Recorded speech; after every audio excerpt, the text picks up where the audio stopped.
What's my fantastic squad? It's your boy SatAttack. Y'all see a title. This title crazy. YouTube CEO son died and people are happy about it. Hey, that's crazy. That's why. Why are we happy?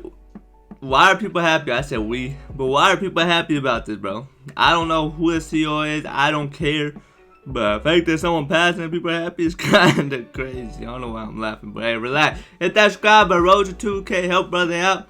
We on this YouTube channel, so hey, shout out to that CEO, bro. Hey, put me in the algorithm real quick. All right, ladies and gentlemen. So the former CEO. I got your back. I'll defend y'all, bro. Wait, I'll defend you. I'll defend your son. Why we laughing? Wojcicki's son, who was 19, just died in his dorm. Damn boy, 19. And somehow this is good, and a lot of people seem to be son of former, okay.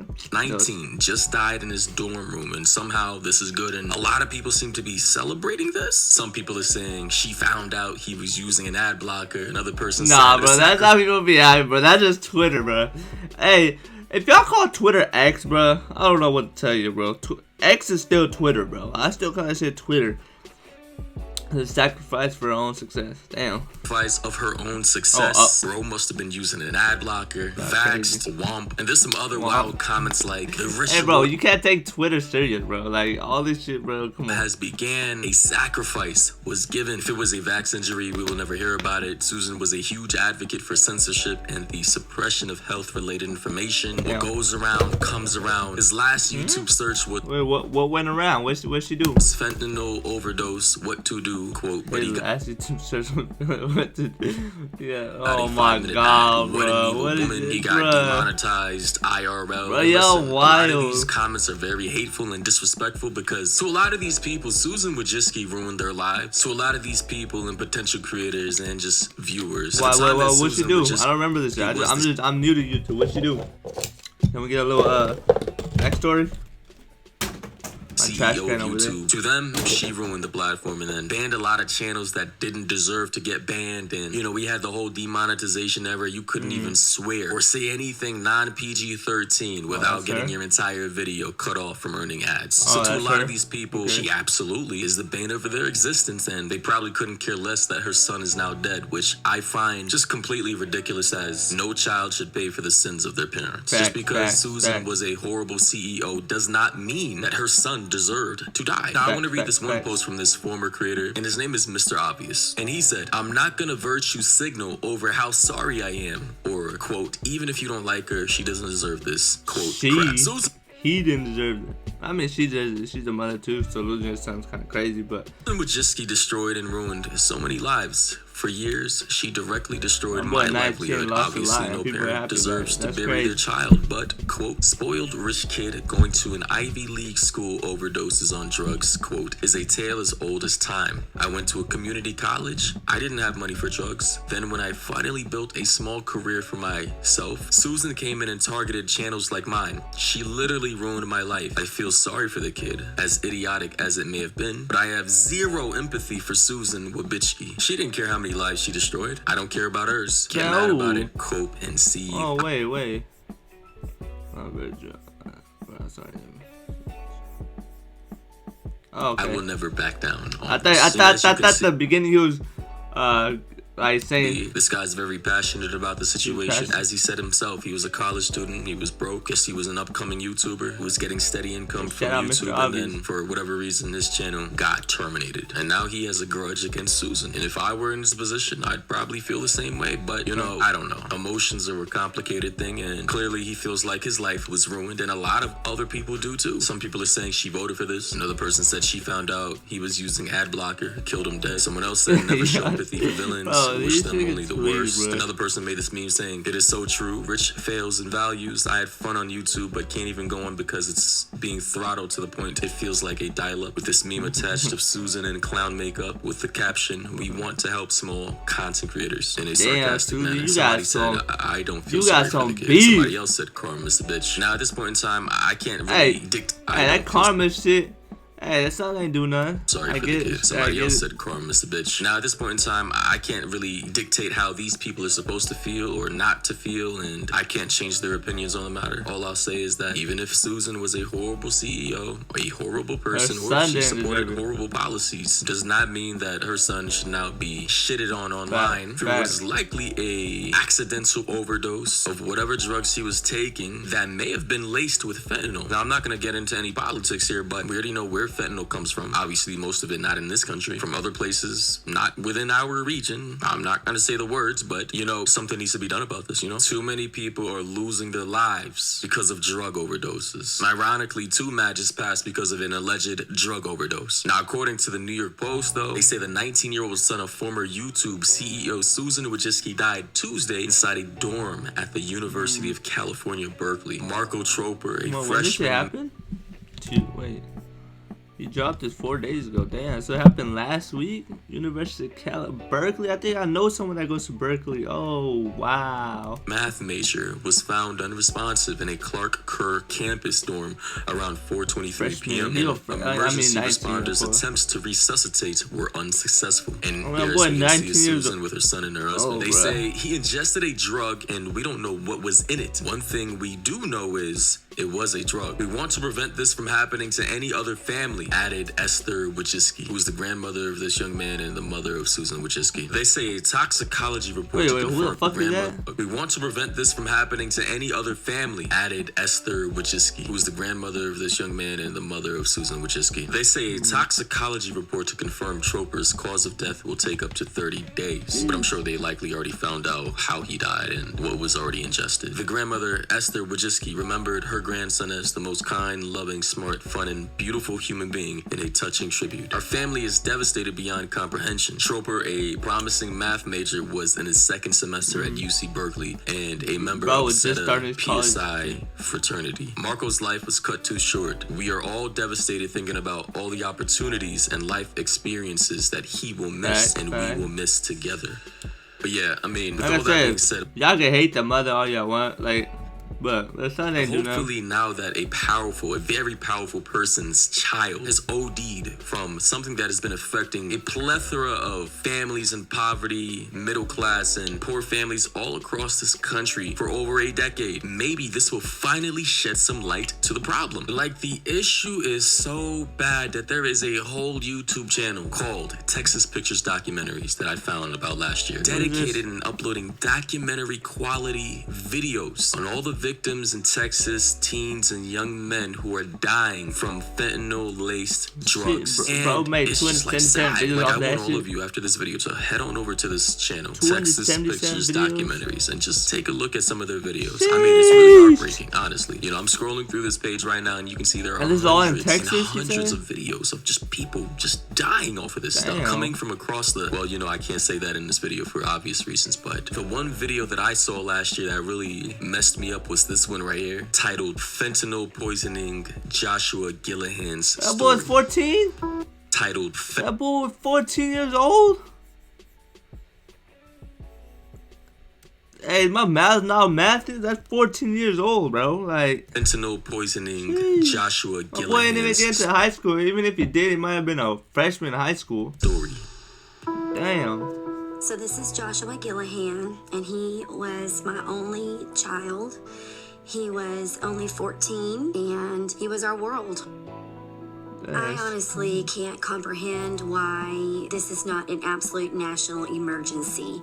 I don't know why we're not having press conferences from the White House, just like we did for COVID, regarding this fentanyl crisis. Bro, I can't even imagine, bro, losing your son at 14. I mean, losing your son or daughter at any age is crazy, because outliving your kids is crazy. Like, that's gotta be the worst pain. But at 14, bro, that boy didn't even get a chance to live. I don't know anything. Why on everyone's TV, high school was like a lit ass time. And college, you know, I ain't getting no college experience either because of COVID and shit.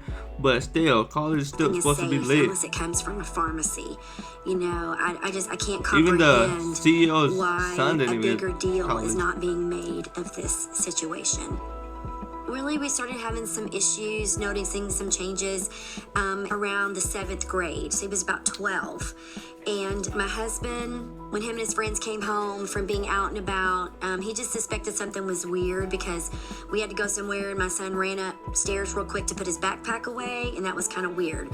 So my husband wondered what was in the backpack, and he ended up finding some marijuana in the backpack. We had many. 14 is crazy.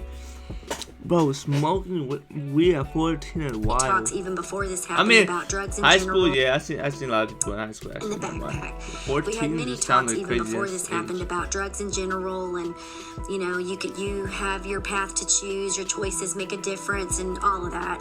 Many talks. And so of course we started that again, and you know, tried to do everything we could to explain to him why we were so upset. He really felt like, you know, pot wasn't that big of a deal. Marijuana, what's the big deal? It's all natural, you know, blah blah blah. So we started, you know, having more talks, and of course keeping him under a tighter rein. We even started counseling, trying to figure out what was causing him to want to, you know, do, you know, self-medicate or what have you. So we did that for a long time, and then it was just a battle. It was a battle for a year and a half. We'd find it, he'd get in trouble. It was just kind of back and forth, on and on. I don't know really all the details yet, but at some point he apparently got some what he thought was Percocet, and we didn't find this out till after he passed away. And so I don't know if he did that because we were testing him for THC or what really happened, but one morning I was leaving to go on a business trip. No way there's a video. There's no way there's a freaking video. I walked up the stairs. No way there's a video. No. Oh, wow. To say goodbye. And he didn't answer.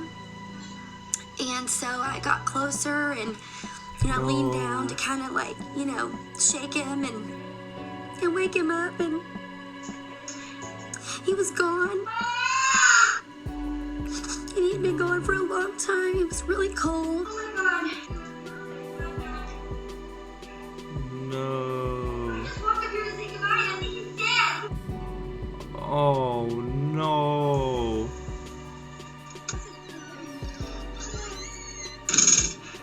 My husband was already at work, so, you know, first you're in disbelief, you know, you're like, his room was always really cold, and we'd gotten a new AC system, and so at first I thought, we just need to warm him up, you know? Just crazy thoughts. No. And I knew he was gone. That is wild.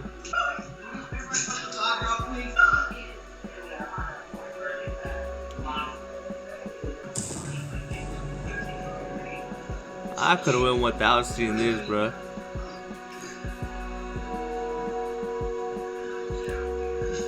It makes it that much like, bro. No.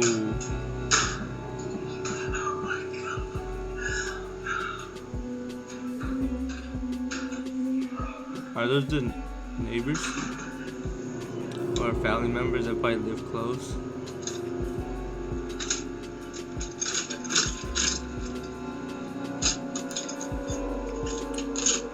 I didn't think I was gonna watch this type of video. When I clicked on this video, I thought it was just gonna be a little talking about, bro. Wow. Like,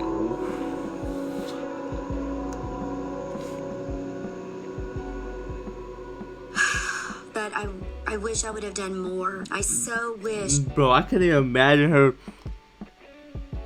Like, days, weeks, months, even years after that moment, bro. You walk in and your son not moving, bro. Like, that's a nightmare. I would have joined these groups. Not even a that son, I'm your in kid. now, so I could have shown if it him, was a you daughter, that know, would be crazy. the young people that that have died. You know, I didn't even realize, even as a parent, you know, I didn't really realize the depths of it.